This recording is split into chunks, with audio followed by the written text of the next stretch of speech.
蜀道难，难于上青天。这个地方是四川省广元市的剑门关风景区。刚才买了一张门票，105，今天体验一下蜀道之难。现在出发。剑门关是我国5A级旅游风景区，眼前看到的叫关楼，它是古蜀道上重要的一个关口位置，易守难攻。古蜀道广义上指的是陕西到四川的古道，陕西段分为成仓道、包斜古道、汤洛古道，还有荔枝道。四川段的话有米仓道、金牛古道等等吧。这段古道建于先秦时期，已经有3000多年历史了。三国时期，诸葛亮在这个地方修筑了栈道。整个剑门关历史上大大小小发生过100多次战争吧。这是进入四川的必经之路。这个地方是关楼的观景平台，整座关楼的话就坐落在山顶的位置，易守难攻。过去这个关楼在1935年修川陕公路的时候给炸毁了，这边是重修的。剑门关距离剑阁县城10公里，距离广元市的50多公里。这边的主要景点有关楼、翠云廊，还有剑门关玻璃观景平台、梁山寺、元挠道、鸟道等等。我来过广元好多次了，也走了几段古蜀道，保存的都特别好。最近一次是从剑门关徒步了20多公里到昭化古城。我打算走鸟道，雷鸣桥是我刚才过来那个浮桥，从这边一直就上去了。现在沿着这个栈道一直往上走，爬到顶上呢是有公交车可以坐下来，等于说你从下面可以坐公交车到山顶，然后再走下来也行。想来这边呢可以直接坐高铁到剑阁县，坐公交车过来，或者在广元市的南河汽车站坐大巴车过来也行。从广元南河汽车站可以去好多地方，我一般从广元坐车可以去昭化古城、普安镇，去徒步那些古道。广元这边好多古道是免费的，翻山越岭特别好徒步。一吃好吃，我的都不干。一串一块好，一串一块，这看着不错啊，这个。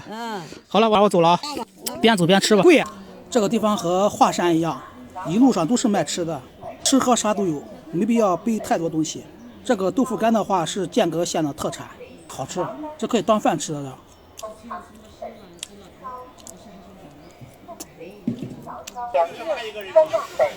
有好多吃的，这边得走快一点，都12点了，还没开始。鸟道的话就在前面，这个上边叫剑门绝壁，这边属于丹霞地貌，形成于7000万年前。这边是鸟道的入口，下面这个元挠道需要收费，好像是68块钱吧。走走鸟道得了，到上面看一下风景，不好走。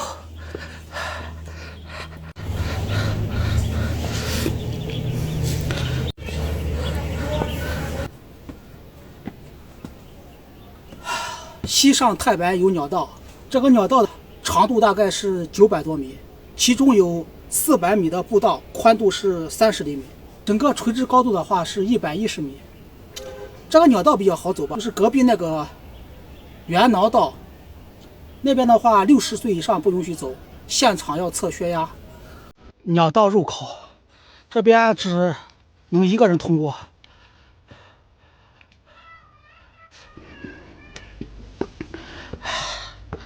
别说还挺陡的，越往上走的需要抓着这个铁链上。这一段看一下，真不好走。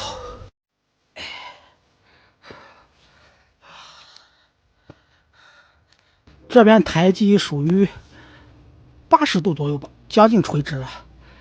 在这个石头上凿的那脚踏，宽度30厘米左右。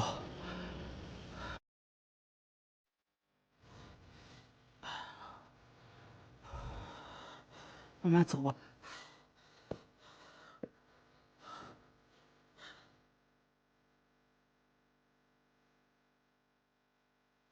也不是很难走吧，沿着这个台基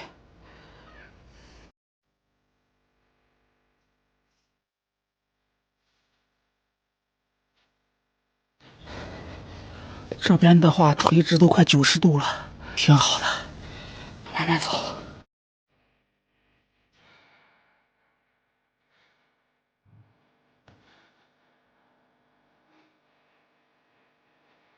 我上次就站在对面那个山上看剑门关，看得特别清晰。这边是有索道的，可以坐索道到山顶，往下走，这样的话会比较好一点。对面那个圆挠道太陡了吧，看起来特别刺激，属于那种攀岩性质的。拉近看一下，他们全挂在那个崖壁上面，能看清楚吧？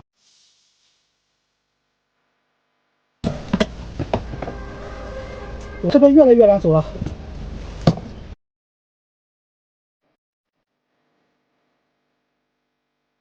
直接在石头上凿出来的石窝，脚踏。哎呀，这边是栈道，看一下下面的风景。沿着下面这个小路一直可以下山。这边视野好，全是山。广元这边还有绿色。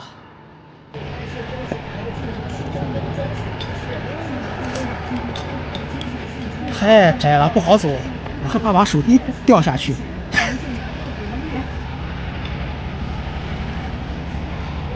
视野特别开阔，这是30厘米宽，在悬崖峭壁上凿刻出来的一个步道，主道之险。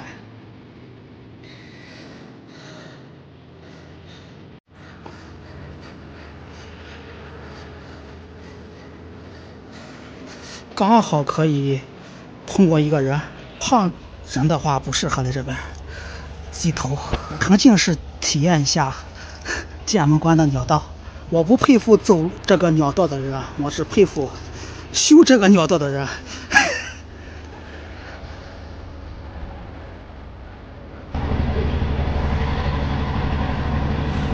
刚好这么宽。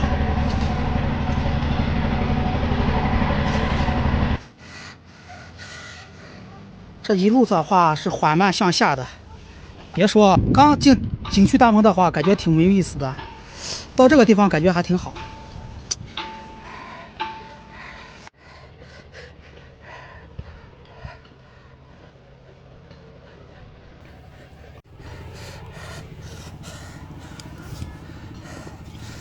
这边比较开阔，休息一下。一路上的话有凳子。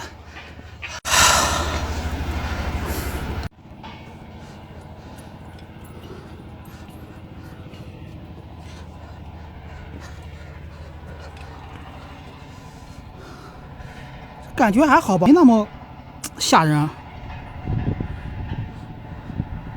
沉浸式体验一下观鸟道、看天险，确实是这样。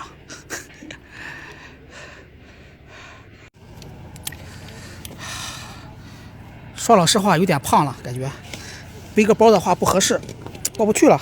穿的也多，冬季有点胖，过不去了。把书包的话都拿在手里了。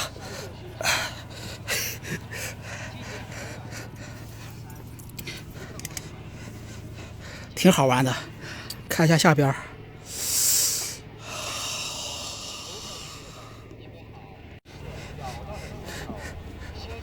马上出去了，前面就是出口了。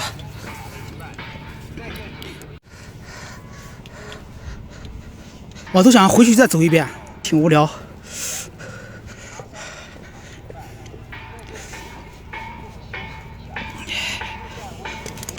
这个地方是仙女桥，再往上走的话是望云观涛，上站梁山寺，继续上，这边到梁山寺1.1公里，半个小时就到了，毕竟是山路。还有10多分钟就到了，也没多远。整个景区的话，2、3个小时就可以逛完，徒步。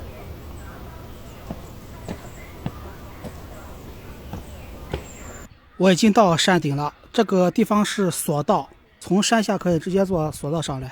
前边有一个玻璃观景平台，应该也是收费的吧。它那个鸟道的话属于单行道，你必须从下面往上走，不允许从上往下走。玻璃栈道的，花10块钱买一个鞋套就可以上去，看着也不吓人，站在这边看也行，太吵了，赶紧走。雷霆峡、望云坪，整个剑门山的话都是垂直的崖壁，它分大剑门山和小剑门山。从山下有摆渡车可以坐到半山腰，再从半山腰的单程内索道，我刚才看了一下是50，往返的话是70到半山腰。其实可以走路，我感觉走路的话也挺快的。这会儿才2点16。这是间隔县的梁山寺，它位于剑门关的山顶之上。梁山寺山顶上也有观光车，可以下山。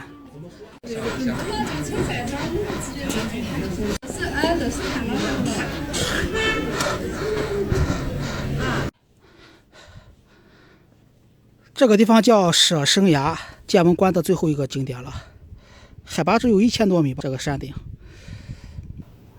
好了，各位，今天来到了四川省广元市的剑门关，感受了一下蜀道难，走鸟道，看天险。咱们下个视频见吧，拜拜，各位。